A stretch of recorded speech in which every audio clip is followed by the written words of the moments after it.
Shalom, shalom, shalom, gloire à Jésus-Christ. Que le nom du Seigneur soit béni, que le nom du Seigneur soit magnifié, que le nom du Seigneur soit célébré dans le nom de Jésus. C'est lui qui nous donne encore l'opportunité de nous retrouver ce jour à ses pieds. Nous voulons bénir son Saint-Nom pour cette opportunité qu'il nous donne d'être dans sa présence en ce jour. Nous prions donc qu'il remplisse ce moment de sa présence, sa gloire, qu'il conduise ce moment de bout en bout, du début jusqu'à la fin, et qu'il contrôle tout ce qui sera fait et tout ce qui sera dit, afin que cela soit à la gloire de son seul nom. Qu'il nous dispose, qu'il prépare nos cœurs, nos entendements, et qu'il nous donne de recevoir pleinement de lui en ce jour dans le nom puissant de Jésus-Christ. Bien-aimé, merci de te connecter à moi. Merci de prendre plaisir à me suivre. Merci de m'encourager par tes vues, par tes likes, par tes commentaires. Merci de t'abonner si tu n'as pas encore fait et nous allons faire chemin ensemble. Alléluia. Je prie également que tu amènes d'autres personnes à s'abonner. Amen. Que Dieu te bénisse donc depuis ta position dans le nom de Jésus. Aujourd'hui, Dieu me fait grâce de lire un passage dans le livre de Jean chapitre 2. Jean chapitre 2, dans le Nouveau Testament, le verset 5 dit ceci. Sa mère dit au serviteur, faites ce qu'il vous dira. Alléluia. C'est un peu le passage de Jean chapitre 2. C'est l'histoire, Jésus était donc à des noces. Oui, il y avait les noces de Cana. Et Jésus était là-bas. Et au cours de la fête, la Bible dit que le vin a manqué. Amen. Le vin a manqué.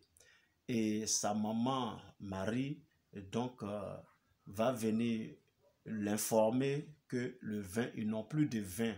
C'est vrai que Jésus ne va pas apprécier cela, mais seulement, elle va donner des instructions aux serviteurs pour dire, faites ce qu'il vous dira de faire. Alléluia, c'est ce que nous avons lu là. Parce qu'au verset 3, il dit, le vin ayant manqué, la mère de Jésus lui dit, ils n'ont plus de vin.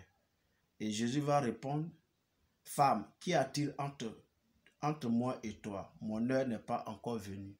Et au verset 5, là, malgré que Jésus a dit ça, elle dit au serviteur, faites ce qu'il vous dira. Alléluia.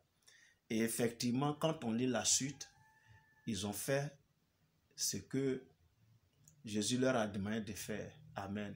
Gloire à Jésus-Christ. Qu'est-ce que nous voulons dire ici? Ce que nous voulons dire, c'est que nous, en tant que chrétiens, en tant qu'enfants de Dieu, nés de nouveau, nous qui avons fait l'expérience de la nouvelle naissance et du salut authentique, nous marchons par la foi et nous vivons par la foi. Alléluia. Or, marcher par la foi et vivre par la foi requiert en nous, c'est-à-dire une attitude.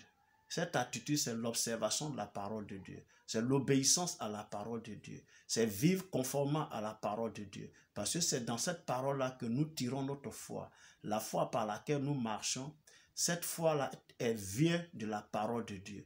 Donc, non seulement nous devons la connaître, mais deuxièmement, nous devons la mettre en pratique. Alléluia. Et dans cette pratique, la parole de Dieu, là, alors, Dieu manifeste sa puissance et il intervient dans nos vies. C'est pourquoi aujourd'hui, je vais parler de l'obéissance à la parole de Dieu comme l'élément déclencheur du miracle. Alléluia. Tu veux un miracle? Tu veux que Dieu intervienne de façon exceptionnelle dans ta vie? Alors il faut être obéissant. Alléluia. Il faut marcher selon la parole de Dieu. Il faut vivre selon la parole de Dieu. Il faut demeurer dans la parole de Dieu. Il faut être un enfant qui est soumis à l'autorité de la parole de Dieu. Amen. Gloire à Jésus-Christ. Et ici, là, comme je l'ai dit, quand Marie dit aux serviteurs, faites tout ce qu'il vous dira, les serviteurs ont fait. Jésus va leur demander de remplir un peu les vases qui étaient là, qui étaient des vases d'eau en réalité. Il dit de les remplir d'eau. Quand ils ont fini de remplir, il dit allez montrer ça au prêteur. Et quand ils sont allés, ça s'est transformé en vin. Et la Bible dit que ce vin-là était le meilleur. Amen. Ce vin-là était le meilleur et la fête n'a pas été gâchée. Le mariage n'a pas été gâché. Nous sommes tous sans ignorer que quand nous allons à un mariage, que nous mangeons bien, nous sommes rassasiés, que nous buvons bien, alors on dit que le mariage a réussi. Et donc quand on a un mariage et puis on dit la nourriture est finie et que beaucoup n'ont pas encore mangé, on dit la boisson est finie, beaucoup n'ont pas encore bu, cela montre que et le mariage n'a pas réussi, c'est ce qu'on dit. Et là, ils avaient besoin de vin. Alléluia, ils avaient besoin de vin pour que la fête continue et qu'elle soit même encore plus belle. Et là, Jésus va transformer de l'eau en vin. Mais parce que les serviteurs ont obéi à l'ordre de Jésus, on lui dit, le vin est fini, n'est-ce pas? Et là, lui, il dit, remplissez ces vases-là d'eau et envoyez ça au prêteur. Mais ce n'est pas l'eau qu'on demande, c'est le vin qu'on demande. Mais parce que ces derniers-là ont obéi, ils n'ont pas regardé à quoi que ce soit, ils n'ont pas raisonné, ils n'ont pas cherché à comprendre. Mais pourquoi c'est l'eau? Il nous dit de remplir. Parce que si vous lisez la suite, c'est ce qui s'est passé. Il dit remplissez d'eau ces vases. Au verset 7. Remplissez d'eau ces vases. Et il les remplit jusqu'au bord. Alléluia. Et il dit, puisez maintenant, leur dit-il, et portez-en à l'ordinateur du repas. Et il emportait. Alléluia. On dit le vin manqué et le vin manque et lui, c'est l'eau, il leur demande de puiser. Des gens normaux, des personnes normales vont raisonner pour dire, mais attends, on parle de vin, lui, il nous demande de puiser l'eau. Mais ils ont obéi. Et leur obéissance a été un élément déclencheur du miracle. L'eau s'est transformée en vin au nom de Jésus-Christ. Alléluia. Gloire à Jésus-Christ. Donc l'obéissance est un élément déclencheur du miracle. Amen. Quand tu obéis, alors ton miracle se déclenche. Il y a cette autre histoire dans la Bible dont je voudrais parler, où l'obéissance a déclenché aussi un miracle. C'est dans la vie d'un officier, Naaman il s'appelle. Alléluia. Et l'histoire se trouve dans le livre de 2 Rois au chapitre 5. Soufflez que je trouve cela, on va lire les versets 9 à 14. Naaman vint avec ses chevaux et son char et il s'arrêta à la porte de la maison d'Élisée. Élisée lui fait dire par un messager, va et lave-toi 7 fois dans le Jourdain. Ta chair redeviendra saine et tu seras pur. Naaman fut irrité et il s'en alla en disant, voici, je me disais, il sortira vers moi, il se présentera lui-même, il invoquera le nom de l'Éternel son Dieu, il agitera sa main sur la place et guérira le lépreux. Les fleuves de Damas, d'Abana et de Parpar ne valent-ils pas mieux que toutes les eaux d'Israël? Ne pourrais-je pas m'y laver et devenir pur? Et il s'en retournait et parlait avec fureur. Mais ses serviteurs s'approchèrent pour lui parler et dire, mon père, si le prophète t'eût demandé quelque chose de difficile, n'aurais-tu pas fait? Combien plus dois-tu faire ce qu'il t'a dit? Lave-toi et tu seras pur. Il descendit alors et se plongea 7 fois dans le Jourdain, selon la parole de l'homme de Dieu, et sa chair redevient comme la chair d'un jeune homme, d'un jeune enfant, et il fut pur. Alléluia.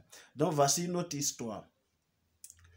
Ici, c'est l'histoire d'un officier qui est un officier syrien qui est donc frappé de lèpre. Mais c'est un vaillant héros, en tout cas, un vaillant héros. Et bon, ils ont vaincu le peuple de Dieu, n'est-ce pas? Et il a ramené chez lui une captive comme servante pour sa femme. Et c'est cette dernière-là, ayant observé la maladie de son maître, va donc informer sa maîtresse pour dire que chez elle, en Israël là-bas, il y a un prophète. Et si son maître va là-bas, le prophète pourrait donc le guérir de la lèpre. Bon, il y a eu toute une procédure administrative, si vous la lisez bien. Et ben, pour finir, il est allé. Et quand il est arrivé, Élisée, il était à la porte d'Élisée. C'est ce qu'on a lu là. Naaman vient et s'arrêta à la porte de la maison d'Élisée. Donc, Élisée à l'intérieur, certainement, on lui a donné l'information. Et puis, comme Élisée, c'est Élisée, il sait tout d'avance parce que lui, il avait ce don particulier là. Donc, certainement qu'il a su que Naaman était là, ou alors on lui a dit que Naaman était là. Mais il dit à l'un de ses serviteurs, va dire à Naaman d'aller se laver dans le Jourdain 7 fois et sa peau va devenir pure. Mais ça a énervé Naaman, ça a irrité Naaman. Il a commencé à grogner, il a commencé à murmurer, il a commencé à se plaindre, il a commencé à dire beaucoup de choses. Que lui pensait que le prophète allait venir, il allait invoquer son Dieu, il allait toucher, c'est-à-dire ces parties malades là, et il allait les toucher, et puis il allait le guérir. Mais là, il lui dit d'aller se laver dans le Jourdain. Est-ce que les fleuves qui sont chez lui en Syrie là ne valent pas mieux que le Jourdain, etc. Il a commencé à grogner. Mais par la grâce de Dieu, ses serviteurs sont allés vers lui pour dire, ah mon père, si le prophète avait demandé quelque chose de compliqué, de difficile à faire, est-ce que tu n'allais pas le faire? Va, lave-toi 7 fois dans le Jourdain, et puis bon, tu seras pur comme il a dit. Et là, cette parole va toucher son cœur, et il va descendre dans le Jourdain, et il va aller se laver 7 fois, et 7 fois, à la 7e fois, quand il sortait de l'eau, alors sa peau est devenue pure, comme la peau d'un jeune homme, et la lèpre a carrément disparu. Alléluia. Parce qu'il a obéi, ça a déclenché le miracle dans sa vie. Qu'est-ce que je veux dire? Écoutez-moi bien, enfants de Dieu. En tant qu'enfants de Dieu, nous devons marcher selon la parole de Dieu. Nous devons obéir à la parole. La parole de Dieu, l'obéissance, l'observation de la parole de Dieu nous délivre, alléluia, de beaucoup de choses. Nous délivre de beaucoup de situations. L'observation de la parole de Dieu, ça dit crée ou déclenche le miracle dans notre vie. Amen. Déclenche le miracle dans notre vie. Tu veux un miracle, tu espères un miracle depuis, bien aimé, au-delà de la prière, parce que la prière est très importante, obéis à la parole de Dieu. Observe la parole, observe les ordonnances de Dieu, observe les recommandations de la parole de Dieu, et tu verras alors dans ta vie, le miracle s'accomplit au nom de Jésus-Christ de Nazareth. Et je prie que lorsque tu observes et que tu mets en pratique la parole de Dieu, le miracle que tu espères depuis dans ta vie, t'atteigne maintenant et se réalise, s'accomplisse au nom puissant de Jésus-Christ. Je le déclare sur ta vie, toi qui me suis, je le proclame sur ta vie, toi qui me suis, et c'est fait. Parce que c'est la vérité. Que Dieu te bénisse depuis ta position. Merci de m'avoir suivi. Merci de m'avoir écouté. Merci d'avoir pris soin d'aller jusqu'au bout. Et si tu es arrivé jusqu'au bout, c'est que tu as reçu la bénédiction. Parce que cette parole va te poursuivre tout le reste de ta vie. Dans le nom de Jésus, notamment cette journée-là. En tout cas, mets-la en pratique et tu verras la main de Dieu dans ta vie. Et le miracle que tu espères longtemps, l'obéissance là, va le déclencher et tu vas le voir, tu vas le toucher et tu vas rendre gloire à Dieu. Porte-toi bien. Partage, like, commente. Et nous sommes à la prochaine. Dans le nom de Jésus-Christ. Amen.